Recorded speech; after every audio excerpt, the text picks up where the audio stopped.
الحمد لله ولا إله إلا الله الله أكبر سبحان الله والحمد لله ولا إله إلا الله الله أكبر سبحان الله والحمد لله ولا إله.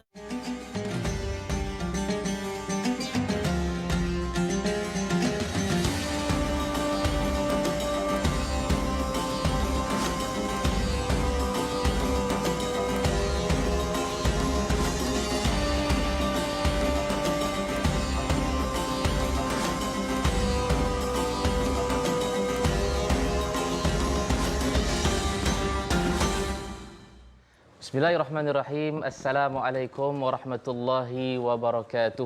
Alhamdulillah wassalatu wassalamu ala asyrafil anbiya wal mursalin wa ala alihi wasahbihi ajmain. Alhamdulillah 27 Januari bersamaan 5 Rejab 1444 Hijrah. Kita bersiaran langsung dari studio penyiaran TV Al-Hijrah. Alhamdulillah, kita syukur pada Allah Subhanahu Wa Taala pagi ini kita masih lagi dipilih oleh Allah Subhanahu Wa Taala untuk bernafas di muka bumi ini.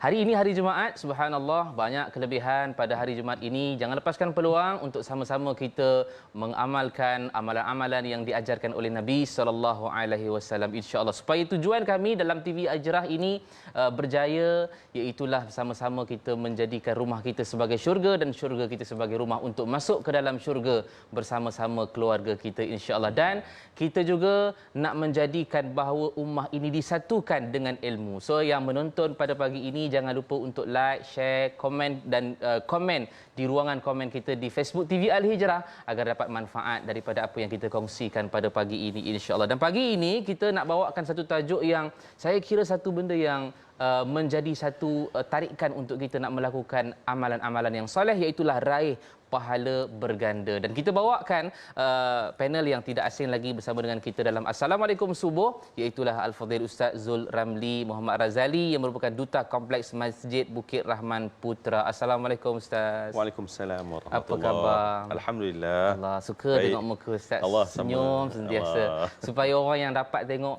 kita dapat kembali senyum. Maknanya Ustaz, senyum itu adalah sedekah Ustaz. Amin. Mudah-mudahan. Dan untuk permulaannya Ustaz, kita dah masuk 5 Rejab. Ya. So kita nak tahulah apa kelebihan-kelebihan yang ada pada bulan Rejab ini dan apa dia amalan-amalan yang kita boleh lakukan dalam bulan Rejab ini agar kita dapat raih pahala yang berganda ni Ustaz. Silakan Ustaz. Allahu akbar ya Ustaz dan juga para penonton yang saya hormati dan saya kasih sekalian.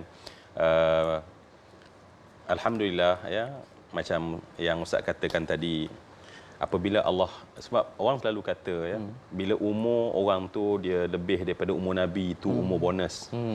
Hakikatnya adalah setiap subuh yang kita bangun itu umur bonus sebenarnya. Oh, masya-Allah. Sebenarnya tak payah tunggu 63. Apabila dia masih diberi umur oleh Allah, maknanya dia masih diberi peluang untuk mengumpulkan amal. Sebab hidup ni adalah untuk himpunkan amal.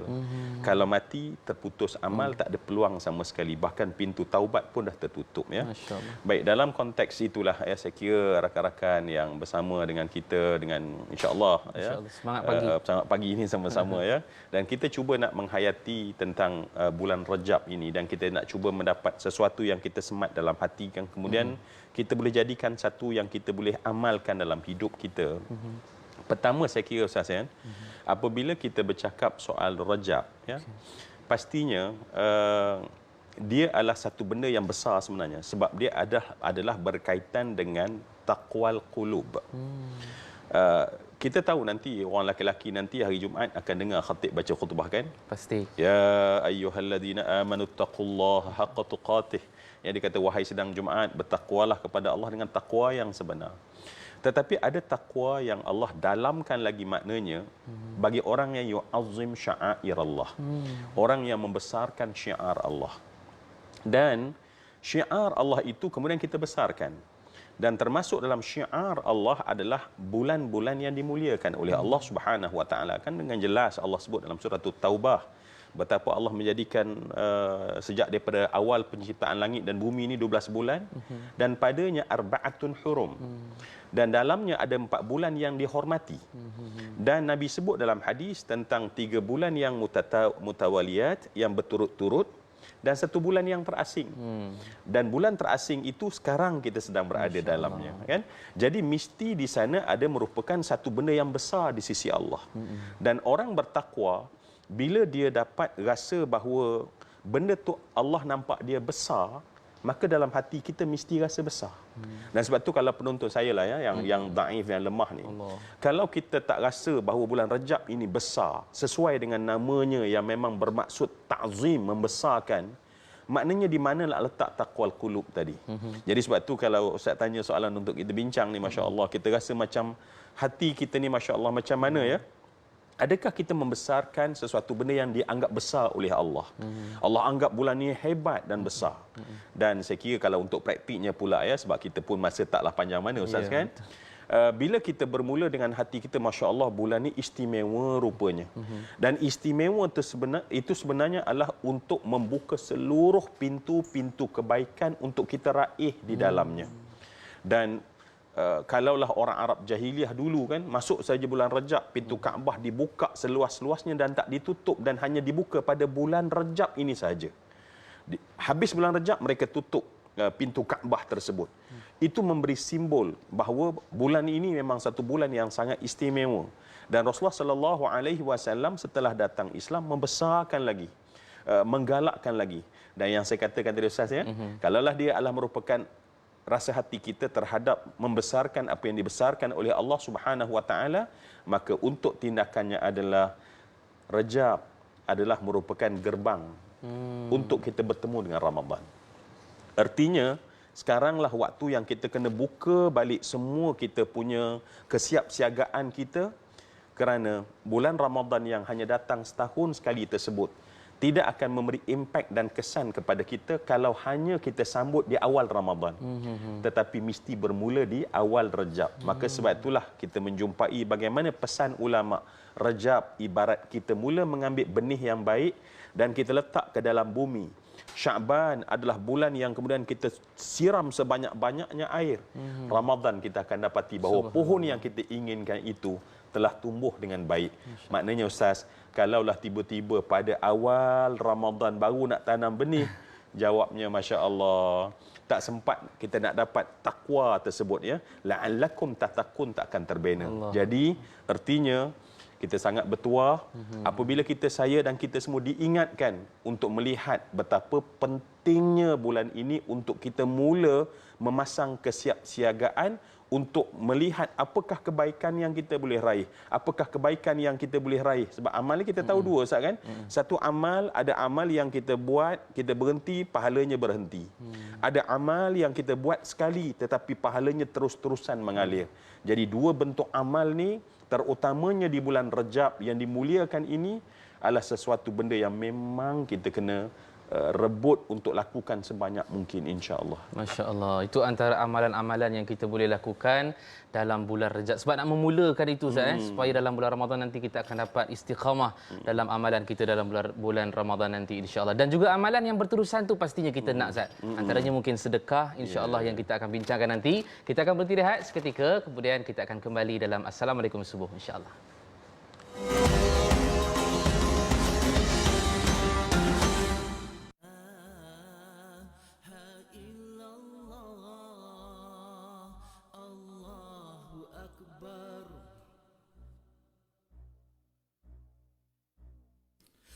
Subhanallah, walhamdulillah, wa la ilaha illallah, Allahu akbar. Subhanallah, walhamdulillah, wa la ilaha illallah,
awak ni? Merepek. Hah?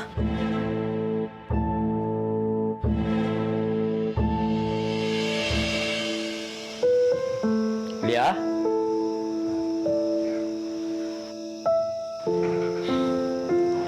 Lia, kenapa tak tidur lagi ni? Lia, ayah cakap dengan kamu ni. Nak apa-apa tak? Alah tak nak apa-apa, nak tidur.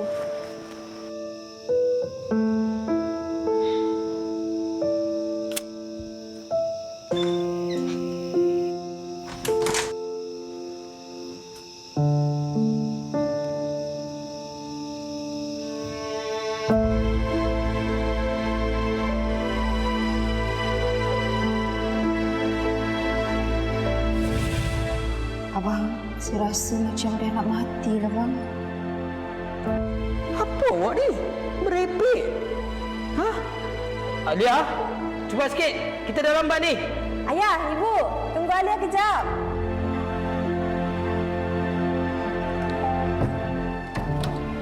Ayah, ibu.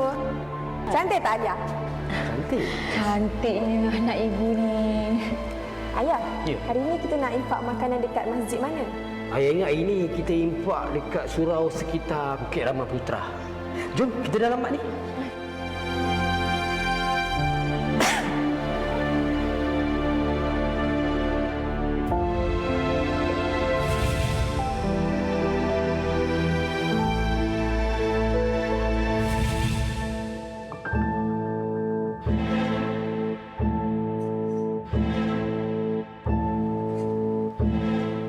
Alia anak ibu. Ya, ibu. Nanti kalau ibu dah tak ada lagi dalam dunia ni, Alia jangan berhenti buat baik, sayang. Kenapa ibu cakap macam ni? Alia tak suka tau. Ya, tengok ibu ni. Asma, kenapa cakap macam tu? Abang pun sama. Nanti kalau saya dah tak ada, abang jangan putus asa. Abang teruskan usaha infak ni. InsyaAllah, amalan ni nanti akan temankan saya kat sana, abang.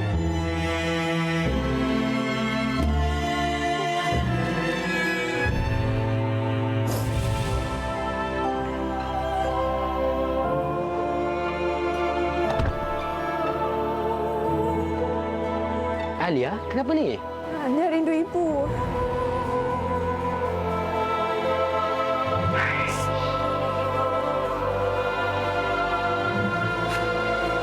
Alia, kalau rindukan ibu, ingat pesan ibu. Selalu buat baik. Selain benda makanan, ayah ada sedikit sumbangan untuk kita berikan kepada Masjid Bukit Rama Putra tu. Segala pahala impak kita hadiahkan untuk ibu. Mesti ibu bahagia. Sesungguhnya Rasulullah sallallahu alaihi wasallam bersabda, apabila seseorang anak Adam itu meninggal dunia, maka terputuslah amalannya kecuali 3 perkara: sedekah jariah, ilmu yang dimanfaatkan dengannya, dan anak soleh yang mendoakan untuknya.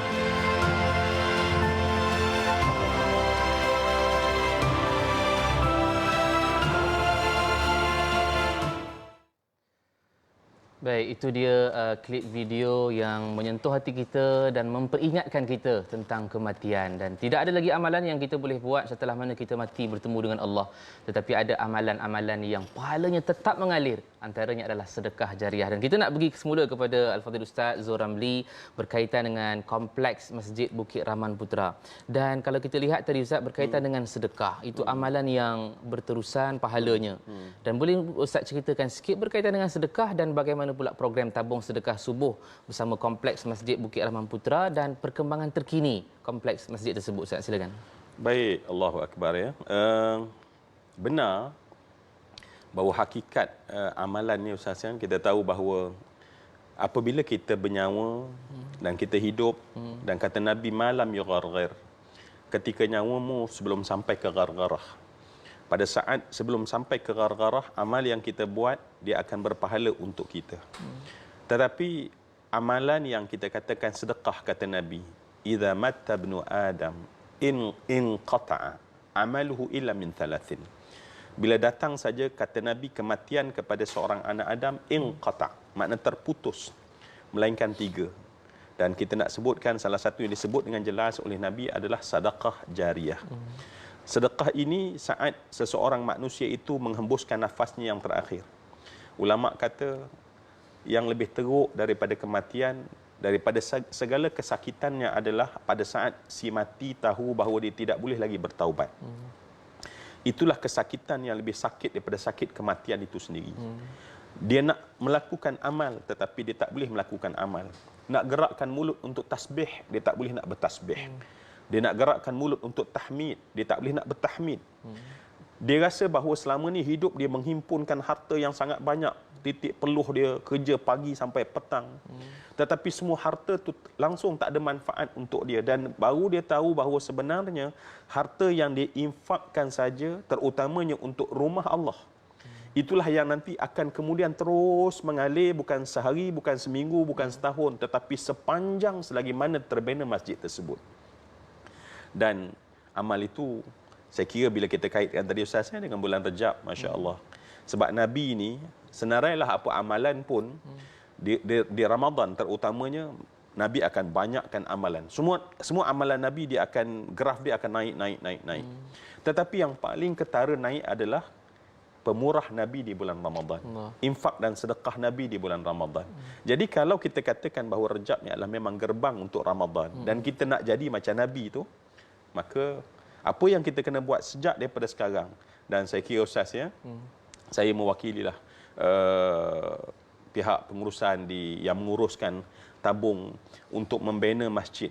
Kita mungkin tidur, kita mungkin tak perasan, kita buat kerja. Tapi ada hamba Allah yang Allah gerakkan siang malam berfikir macam mana kami nak siapkan sebuah rumah Allah. Dan mereka tak ada daya upaya. Saya yakin kalau tim yang ini ada duit mereka sendiri, mereka akan kata kami beri semua harta kami. Tetapi dengan jumlah besar, saya kira 16 juta. Untuk sendiri, seorang, dua orang di Bukit Rahman Putra mereka tak mampu. Maka sebab itu mereka membuka ruang ini kepada semua rakan-rakan. Marilah kita letakkan dalam jiwa kita, hati kita, Masya Allah, ada harta aset aku sebenarnya dalam rumah Allah di Bukit Rahman Putra ni. Yang tinggal 3 juta lagi. Maknanya dalam fasa-fasa akhir dah sebenarnya. Nanti kalau tutup peluang, maknanya tentu pihak masjid kata minta maaf, tak ada ruang untuk selesai dah ya.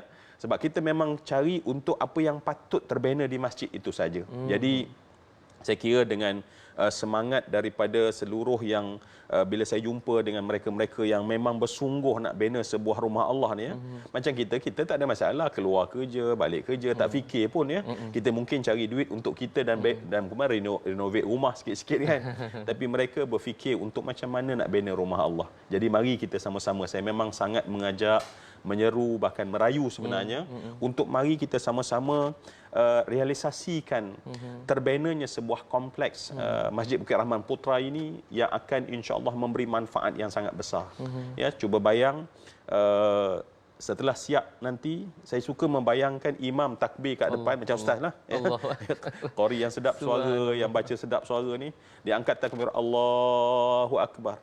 Dengan sebab setiap ringgit yang kita bagi, cuba bayang dengar kat belakang 2,200 suara orang bertakbir Allahu Akbar dari sebab asbab kita memberi infak tersebut. Dan setiap dahi itu 2,000 dahi, 2,200 dahi sujud menyembah Allah Subhanahu Wa Taala. Bukan satu waktu ustaz. Setiap waktu, bukan setahun, tetapi selama insya-Allah pihak masjid ni kata kita buatlah ini sampailah kalau boleh hancurnya alam ni, hancurlah masjid ni insya-Allah ya. Sebegitu sekalilah insya-Allah.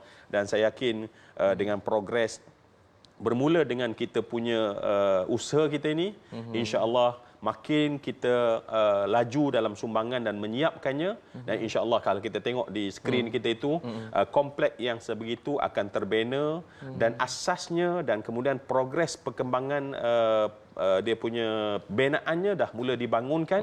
Kalau kita lalu tepi jalan, kita dah mula nampak setiap daripada ringgit kita itu dah bertukar menjadi konkrit, menjadi besi, dan insya-Allah di menara itulah nanti akan terdengar laungan azan yang akan bergema insya-Allah hatta hin, sampai bila-bila insya-Allah.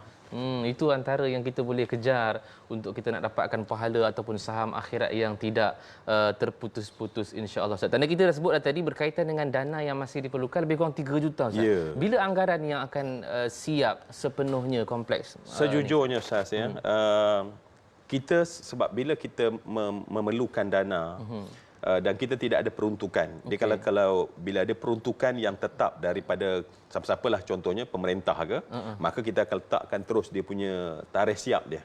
Tetapi bila kita memohon dana daripada masyarakat, maknanya kita sangat mengharapkan dana kita tadi jumlah kita terpenuh supaya kontraktor dapat melaksanakan tugas dan kemudian insya-Allah akan maknanya makin cepat kita mampu mengumpulkan, makin cepatlah insya-Allah terbenanya masjid ini.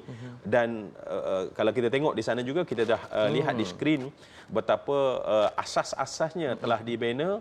Maknanya setiap daripada sumbangan yang telah sekian lama diberi, dia telah mengalir ke sana dan pahalanya dah mula mengalir sebenarnya untuk setiap yang menginfakkan daripada harta mereka.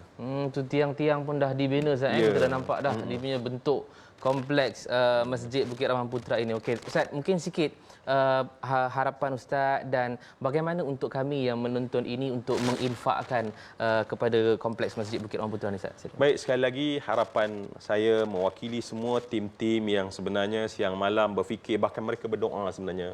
Dan kalau kita dengar doa-doa mereka, saya yakin kita menangis. Maknanya kalaulah Nabi satu masa dulu menyebutkan tentang galakkan untuk membina sebuah rumah Allah, walaupun kata Nabi sebesar sarang burung, kata Nabi. Mana Nabi nak bagi tahu supaya jangan kita beralasan, oh saya tak kaya, saya tak boleh buat sebuah rumah Allah yang sebesar. Tetapi Nabi beritahu sebesar sarang burung. Maknanya hari akhirat apa kita nak cakap depan Allah? Wahai Allah, aku sebenarnya tak ada duit. Sebesar sarang burung, cuba bayang. Maknanya mesti ada harta kita untuk masjid tersebut. Jadi rakan-rakan sahabat saya yang saya hormati, tertera di sana. Sebab sekarang ni agak mudah ya, screenshot saja kita boleh transfer online. Dan saya sangat mengharap sebenarnya para penonton yang mendengar ini jangan berhenti pada gegendang telinga kita sahaja mesej ini, tetapi jadikanlah kita semua adalah ejen-ejen. Tolong kita ada WhatsApp group, sebarkan sebab ramai yang pemurah sebenarnya tapi tak tahu di mana ruang dan tempat yang terbaik. Dan insya-Allah inilah ruang tempat yang terbaik untuk kita dapat infakkan harta kita. Maknanya kalau kita tak mampu untuk nak sedekah, kita sebarkan saja. Mungkin ada orang yang boleh sedekah, pahala juga akan mengalir kepada kita insya-Allah. Dan kita doakan agar kompleks Masjid Bukit Rahman Putra ini dibina dengan dipermudahkan oleh Allah Subhanahu Wa Taala, dan juga urusan Ustaz juga dipermudahkan oleh Allah Subhanahu Wa Taala. Insya-Allah anda jangan ke mana-mana. Insya-Allah kita nak tutup Assalamualaikum subuh ini. Kemudian kita akan berjumpa dalam pukul 7 nanti dalam Assalamualaikum untuk slot hadis. Ada hadis yang sangat penting untuk kita nak mempelajari pada hari ini. Insya-Allah kita jumpa lagi selepas daripada ini dalam Assalamualaikum. Sedekah melapangkan satu kesusahan kita di akhirat kelak. Allahu Akbar. Jadi tidak maukah tuan-tuan dan puan-puan melapangkan kesusahan mereka selama 16 tahun dalam usaha membina rumah Allah ini? Ayuh, bersama kita bantu merealisasikan hasrat para penduduk sekitar Bukit Rahman Putra dengan berinfak dan berwakaf kepada dana pembinaan kompleks Masjid Bukit Rahman Putra Sungai Buloh, Selangor sekarang. Selama ini, muslimin dan muslimat di Bukit Rahman Putra hanya menjadikan 2 surau sebagai tempat beribadat dan beraktiviti. Namun, jumlah penduduk yang semakin bertambah menyebabkan surau-surau sedia ada tidak mampu lagi menampung jamaah dan mereka sangat-sangat memerlukan sebuah masjid. Kompleks Masjid Bukit Rahman Putra ini akan dibangunkan dengan kemudahan-kemudahan seperti ruang solat yang bakal memuatkan 2,200 jamaah, bangunan wuduk, tandas, bilik pengurusan jenazah, pencawang TNB, tempat letak kenderaan, blok kuliah, menara azan, pejabat, kuartus penginapan 4 tingkat serta pelbagai lagi kemudahan untuk kegunaan muslimin dan muslimat. Berinfaklah kepada dana pembinaan kompleks Masjid Bukit Rahman Putra Sungai Buloh, Selangor sekarang. Mudah-mudahan dengan asbab sumbangan ini, segala urusan tuan-tuan dan puan-puan di dunia dan di akhirat dilapangkan serta dikurniakan syurga yang kekal abadi, insya-Allah.